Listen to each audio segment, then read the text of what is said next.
Une équipe qui a été souhaitée opérationnelle, réactive et réduite en nombre de membres.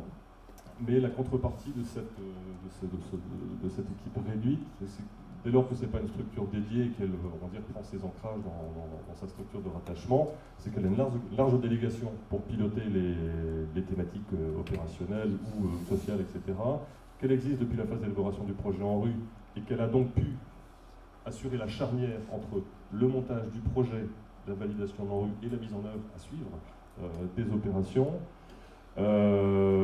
Qui a su, semble-t-il, à mon sens, conquérir sa légitimité, intervenir, malgré l'absence de liens hiérarchiques. Ce n'était pas du tout gagné au départ.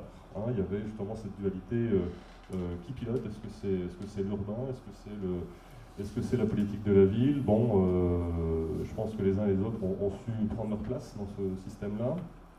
On bénéficie, c'est une chance, d'un mandat politique clair et net et de la confiance de chaque structure technique et territoriale de rattachement. Donc les difficultés éventuelles avec un directeur général des services sont absentes ici, mais bon, ça peut effectivement arriver, mais je dirais là, il n'y a pas de problème de positionnement.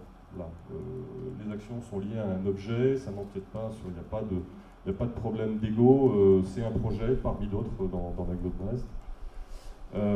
Et chaque membre de l'équipe projet dispose effectivement d'une large délégation de sa structure, donc ne sont pas remis en cause dans leurs demandes et leurs actions.